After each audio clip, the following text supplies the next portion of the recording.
You're listening to a special podcast brought to you by the Foundation for Excellence in Mental Health Care. My name is Leah Harris, and I'm so pleased to introduce you to today's guest, David Adams. David is a co-founder and group facilitator for the Central Ohio Hearing Voices Network. He also co-facilitates the online Hearing Voices Network group for families and friends. David is an associate professor of English at Ohio State University. Welcome to the podcast, David. It's great to have you on.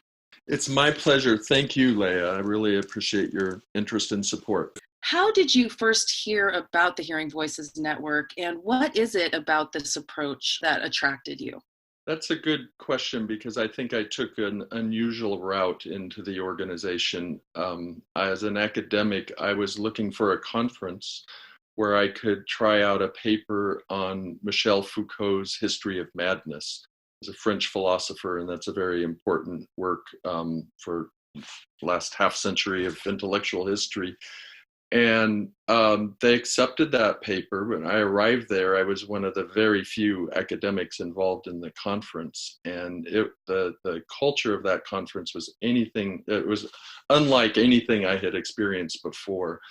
I found it exhilarating to be immersed for several days in a culture with inverted values in a way that was really liberating and really refreshing. And so I knew from that point forward that I wanted to learn more about the organization and get more involved with it. When you mention that word inverted values, I'm so curious if you could just share a little bit more about what you mean by that. The Hearing Voices Network is a place where those who hear voices are recognized voices or having other extreme experiences within this culture gives you special insight, gives you a special authority that others lack. And that seems to me just the inversion or just the reverse of what we often encounter.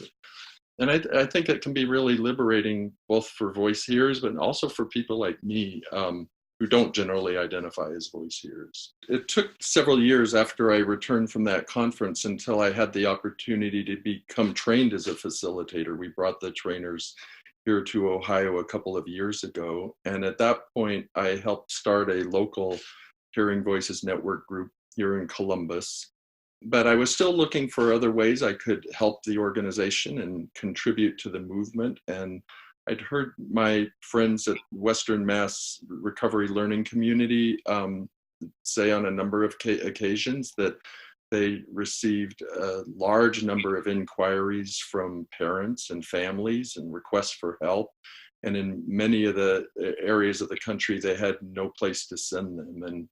And so I volunteered to help start an online group for family and friends, and they jumped at that. As I think you know, Leah, that the Western Mass RLC staff are very involved, are central to the Hearing Voices Network USA organization as well, and do a lot of the facilitator training around the country. Right. And so I've been collaborating with them since last summer to get this family group started as just another way to contribute to the organization and also to make these services and the values of the organization available to a demographic that hasn't had access to them before, namely the families and friends, close friends of those with lived experience. So David, how does the Friends and Family group differ from a traditional Hearing Voices Network group?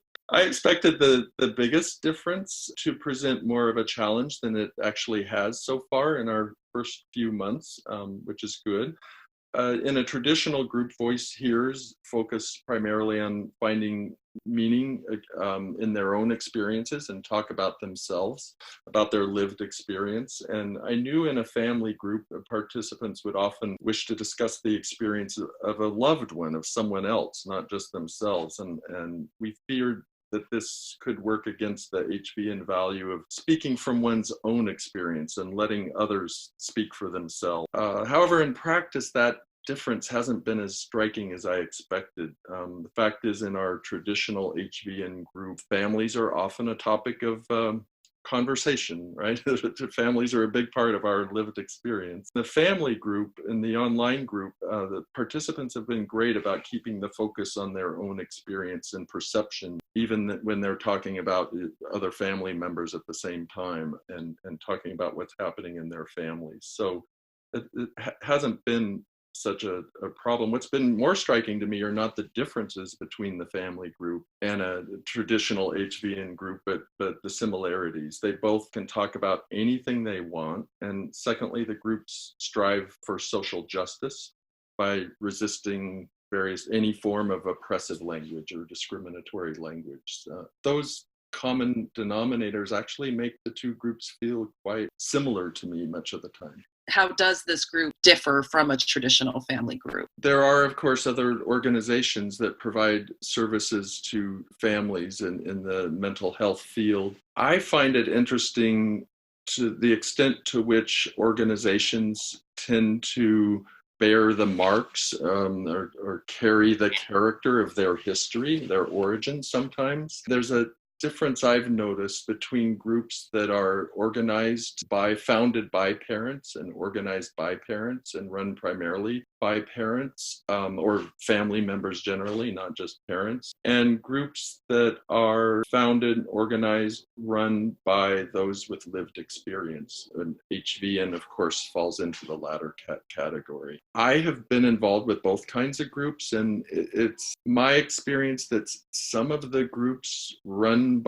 founded and run by families can serve the interests of families more than the interests of those with lived experience, and can often find it really easy to fall into the role of speaking for those with lived experiences, speaking on behalf of those with lived experience rather than letting them speak for themselves. And it took me a long time, it's taken me several decades to sort of drift from one type of organization to another.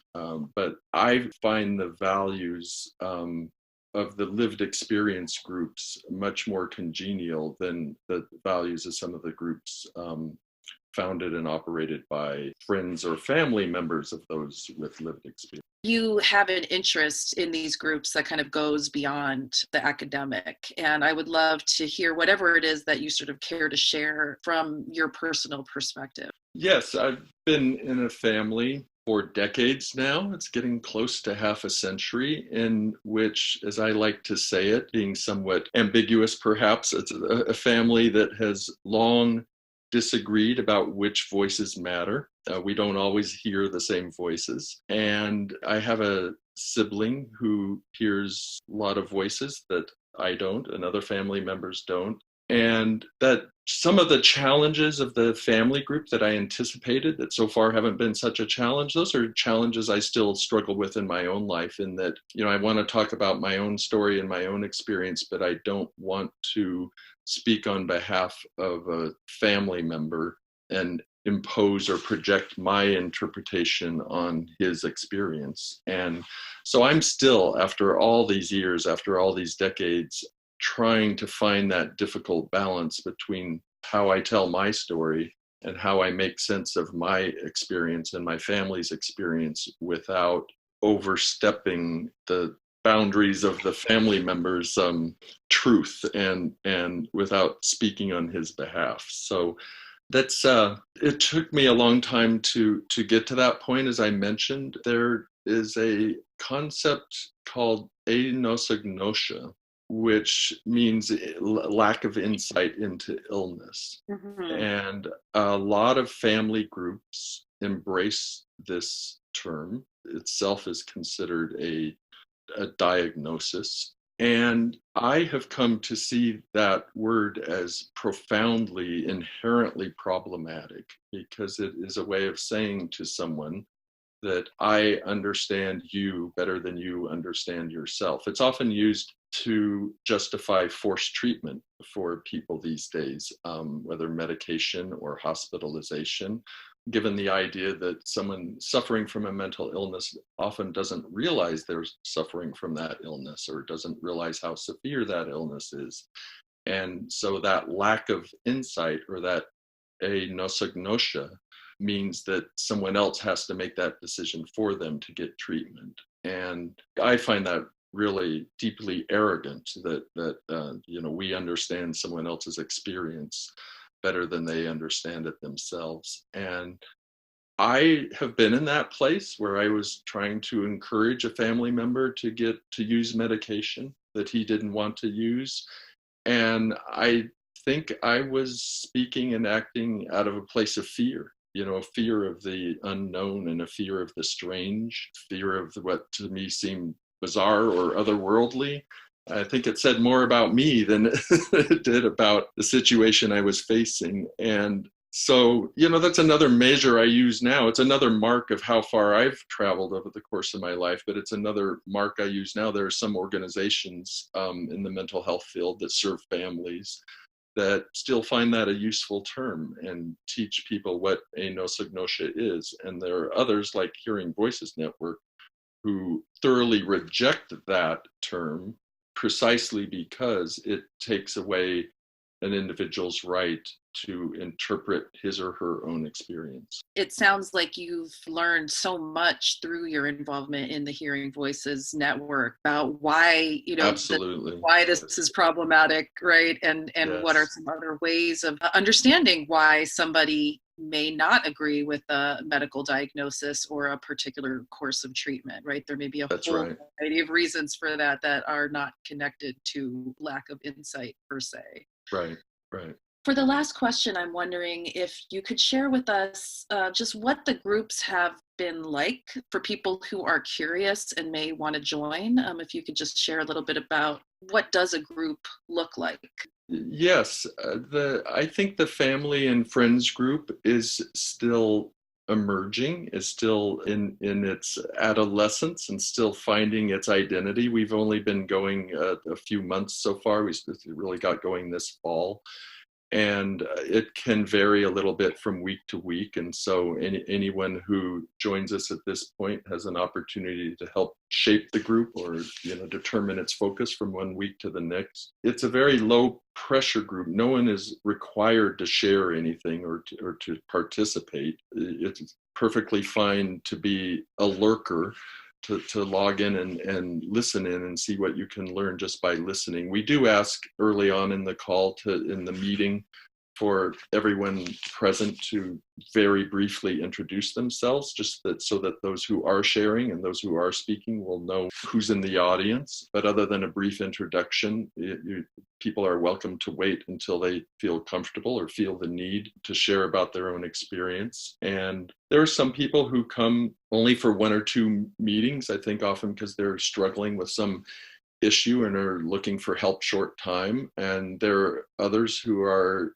like me, who are turning into regulars and finding it a welcome support group to meet with and talk with once a week. And there are some meetings that take a more sort of intellectual or cultural focus. They're a little less personal. We spend time talking about different books, articles, videos we've read, and different theories, different concepts, like anosognosia, perhaps. And then there are other weeks that are much more personal, and where people talk about what they've experienced over the last week or the last month or the last few years. And so it can vary quite a bit. It's welcoming anyone who's a family member, a loved one, close friend of someone with lived experience is welcome to join us. Individuals sort of decide the terms and the extent of their own participation. You don't have to commit to any length of time or aren't obligated to. There's no homework. You're not obligated to participate in any particular way. And I'm just so beyond excited about these groups, David. I think they could fill a very, very important gap for families really to be exposed to the Hearing Voices Network approach and how unique it is and how necessary it is, really, that kind of family support. So I thank you so much for being a part of that and helping to grow that.